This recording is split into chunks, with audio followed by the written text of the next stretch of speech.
Guys, welcome back. Hope everybody's enjoyed their weekend up to this point. Uh, I know I have.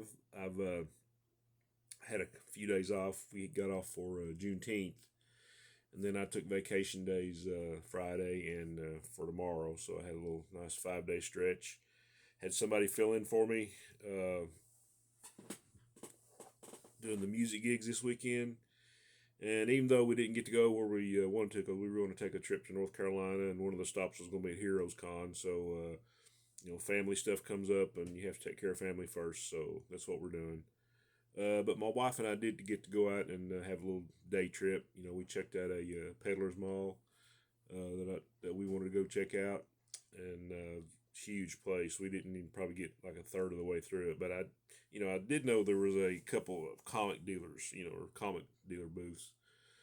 So I got to pick up some stuff from there. But just trying to recharge batteries. Went fishing with my son today. Caught some fish. Just so today and tomorrow I'm in the comic room. So I've been bagging and boarding and throwing boxes away that comics came in that I don't know why I had saved them in the first place. Just trying to you're always organizing. You're always trying to reorganize, or it's a lifelong if you've been at it as long as people that are my age. Well, it sounded bad, didn't it? I'm not really that old. I'm not. But anyway, uh, yeah, just kind of hanging out in the comic room. Just want to show you some stuff. Got at the Peddlers Mall. Some stuff. I don't think I've done a video on my channel. Some stuff I got from eBay. A couple of, you know, I guess you call minor or mid-major keys or whatever. Some new stuff that I get from my subscription service. So I'll just kind of start going through it. Uh, some new comics come in this week, or I guess last week. Yeah, it's been a minute since I've been on here. But I checked out the first issue of Trinity, Daughter of Wonder Woman. Actually, a fun little read.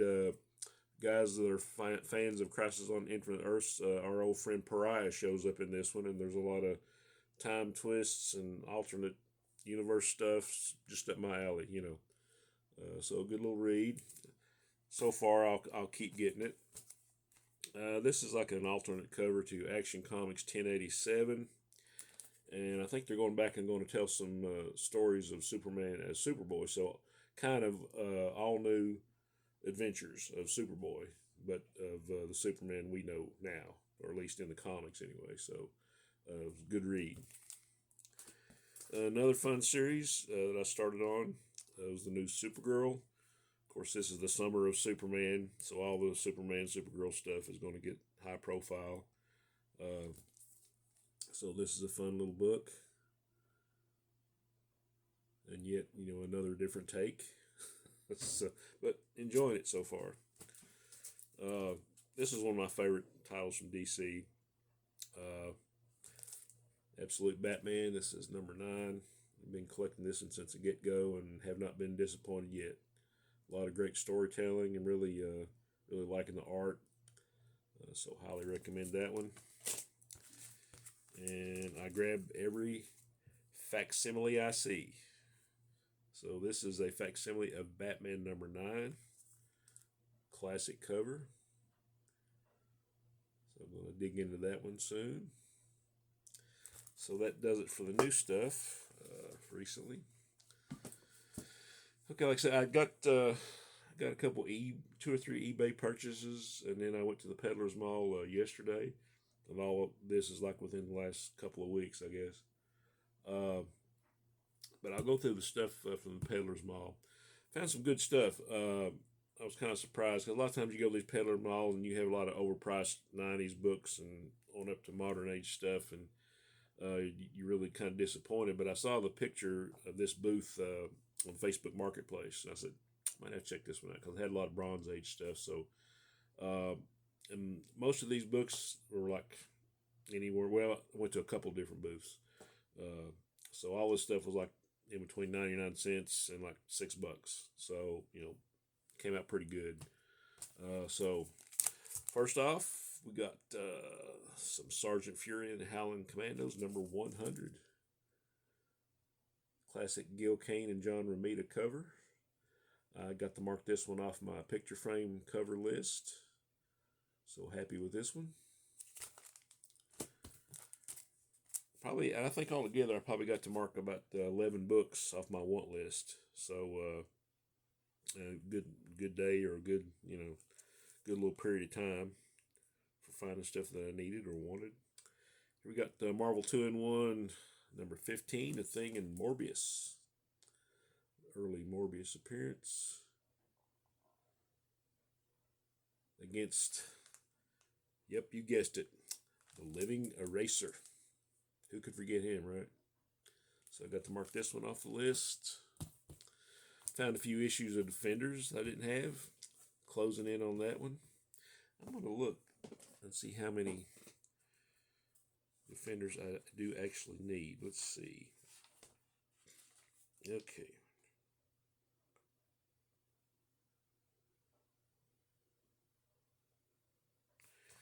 Okay, out of the 152 issues, I think I need 20 issues now, or 21. Okay. So we got Defenders, or the New Defenders, as they were referred to then. 151. I think this is one of the 99-cent books. Got a great Kevin Nolan cover. Wasn't crazy about this lineup, as a lot of people weren't, but I'm just trying to get the run. You can always find these later issues for 99 cents or a buck most of the time. So okay, and going back to when we had a lot of heroes that we know from the Defenders. There's issue 114. Guest starring the Overmind and the Squadron Supreme. So lots and lots of superheroes in this one. Love the Squadron Supreme, Squadron Sinister, Supreme Power, whatever you want to call it. So good stuff there. And we got Defenders 125. It's a great cover.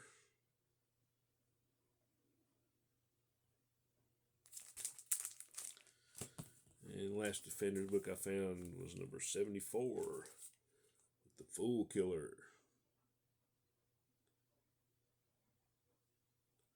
Like I say, closing in on that one, about 21 issues to go. And I guess it's kind of a key issue. I was kind of happy to find it. And I guess it's just, at times I want to collect this title. And I'm talking about the Green Lantern / Green Lantern Corps title from the Silver and Bronze Age. But this was the last issue, so I thought this was a cool one to have. Number 224. Got a great Gil Kane cover and Gil Kane art on the inside of this one. Gil Kane on the membrane. Found a missing issue of the 90s Starman series I didn't have. Got a great cover on this one. Got some Golden Age heroes on there.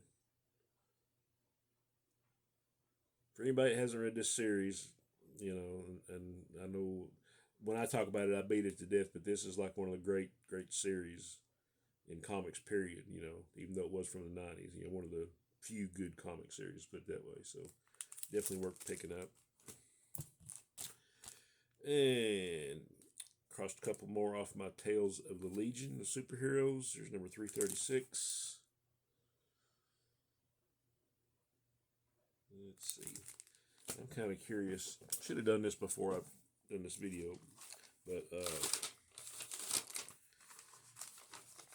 so as far as the Legion, and of course it was, went from Superboy to Superboy, guest starring the Legion, and that lasted till like, I don't know, issue 258 or 259, and then from like 259 on, it was Legion Superheroes, and then later on Tales of the Legion Superheroes. Anyway, from that run, that lasted like from, like I say, 259 through 354, 353. So looks like about 16 issues of that to go. So closing in on that one. And picked this one up just because, couldn't pass it up for a couple bucks. Sugar and Spike, number 81. Sheldon Mayer. A little bit rough shape, but complete and readable. Another Tales of a Legion, 352. I'm not sure who's on the cover here, but yeah. Got to mark another one off my unexpected run. I'm trying to collect, from as far as like the Unexpected and House of Mystery and House of Secrets. Trying to collect all the runs from like when it became a mystery format up till the end of the run. So this marks one off that list. 198. I'm not sure who did that cover. Kind of looks like Mike Kaluta. I'm not sure. Bronze Age horror goodness there. It's kind of tickled to find these. I found a couple of Charlton books. Here is a Modern Comics reprint of Yang, number 11. I think this is like from 1977. I think the original was in 75 when Yang came out.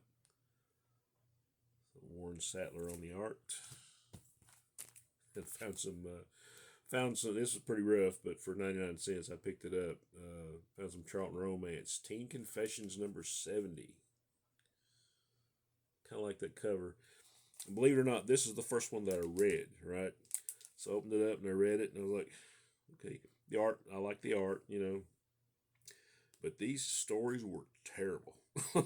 You could tell that a man wrote them, because like all the women in it are bimbos, and it's like, and even the guys in it, the women and the guys in these stories fall in and out of love at the drop of a hat. So I just I chuckled all the way through it. I mean, it was like and all these books are pretty much the same, but it's like a car wreck. You can't, you don't want to look at it, but you can't help but look at it. So, but I enjoyed it. I had fun reading it, even though it was terrible. So, and another Modern Comics reprint, Adventures of the Man God Hercules, number 11. I think these are pretty cool. And it's got a, what is it, Thane of Bagarth story in the back of it. And speaking of Charlton, these are reprints too, but this is when Charlton was on its last legs. This was around 1985. So now in his own book, The Saga of Thane of Bagarth. I don't remember a Thane of Bagarth title. They might have just continued this from another, and I'm no expert by no means on Charlton.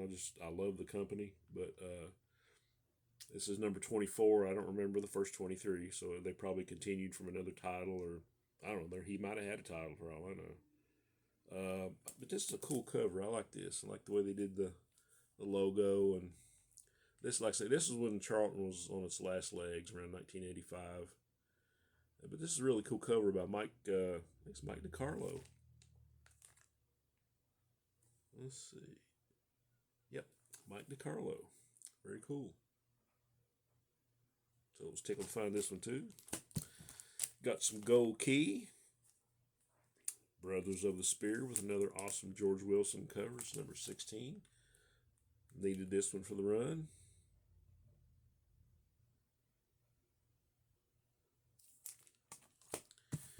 And last but not least, from the Peddlers Mall, was happy to find this. I've kind of dipped my toe in the water down then and collecting this title. I've got the first issue and some of the run.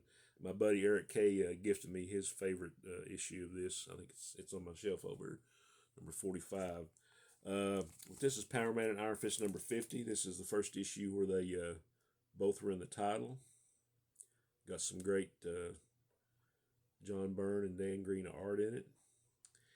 And on the back it said, first team up, Power Man and Iron Fist, and it's got a Mark Jewelers insert. And I've got a few Mark Jewelers books, and they're a little bit more pricey than some books. And you can, but just the regular, the issue of this is, it'll cost you maybe $20 or $30 in mid-grade. But I got this one for like $6, really high grade, and it is a Mark Jewelers insert. So I got online. I was just curious because the little sticker on here, and you know how you go to dealers and it's an old rare book, and this one is worth a lot of money, blah blah blah. Well, it said Mark Jeweler Centerfold intact rare, 1978. Uh, so I was like, okay, I don't know how rare it is. So I got online, and even my wife helped me. She got on there, and I tried to find the value of this book, and it is not listed. I mean, you can find it mentioned on the internet, but you can't find. I can't find any sold auctions. I looked on Comic Book Realm. I looked, uh, Heritage, and couldn't find any sold auctions or any kind of listing where it listed the value of this book. So it's not even. And there, I even found a couple lists where it listed all the Mark Jeweler insert Marvel comics from the 70s and 80s. Of course, anybody knows about the Mark Jewelers thing. It was just like these inserts. I think most of these books were like sold at military bases. I think that's what what people are most familiar with. And it was just like a small percentage, like 5 or 6% of the books, had the inserts. But I found no mention of it, like a sale or CGC or anything. If anybody knows, and I'm not sure, like anybody that collects all the Mark Jeweler stuff or is a Power Man Iron Fist, my buddy Eric K might know. I think maybe Metarog collects Power Man and Iron Fist. I'm not sure. But anybody that knows what the value of this book is, I'll take it out and show you the insert. Like I say, I've got a few Mark Jewelers books, but and this is really nice grade too. This is high grade. Yeah, for anybody that doesn't know what a Mark Jewelers insert is, it's just kind of like a little mini catalog of jewelry. You can always tell because they got the blue on the interior. So that's basically all it is. So if you find stuff called a Mark Jewelers variant, this is what you're looking at. Yeah, I was just kind of intrigued by that, and I was like, well, this might be one to hold on to. Other than just for the pleasure of having it and reading it, because you never know, right? So anybody that knows, let me know. I got about 3 or 4 more books here. I ordered a book that I've been wanting for a while, and this came to me as a freebie, and it's pretty rough shape. It's got a subscription crease in it, but cool little Silver Age book, Superman's Girlfriend Lois Lane number 60. And like I say, it's been read a few times. Came in the mail folded up, as you can see. Probably stuck in somebody's back pocket. I don't know. But, hey, cool. Got Kurt Schaffenberger. And these Lois Lane and the Jimmy Olsen comics, they're just fun, So it was a nice little freebie, I thought. This was the book, and I've been wanting this book for several years and really couldn't find one in my price range until recently. A guy sent me an offer, and I took it. And I was really glad to have this book. I mean, I love this cover. And this is one of the more, I guess, maybe famous Silver Age war covers. But this is GI Combat 88 with the famous sniper cover. And you got Joe Kubert on the art, and Jack Adler did the wash tones on this, so gray tone or whatever you want to call it, make it look that way. So it's got a little issue here, but I'm not really worried about it. I just wanted the book, and I just dearly love this cover. So, but me, anything Joe Kubert. All right. And next we got a kind of a Bronze Age key, not a major key, but it is a key. Captain America 180, first appearance as Steve Rogers as Nomad. Got a great Gil Kane cover on this one. So this is another one. I've got a lot of early Bronze Age Captain America, but every so often I'll dip my toe back in the water and just try to get some storylines or get some covers that I like. So this is one that I always wanted. So mark that one off the list. And last but not least, I guess this is one of my Silver Age grails. Probably wouldn't be to a lot of people, but for Those of you that enjoy 1960s sci-fi from DC, this is a big deal to me. And it might not look like anything from the cover because DC put out a lot of Gorilla covers. This is Strange Adventures 117. But this is also the first appearance of one of my favorite teams or features ever in DC Comics. First appearance of the Atomic Knights. So I'll show you real quick.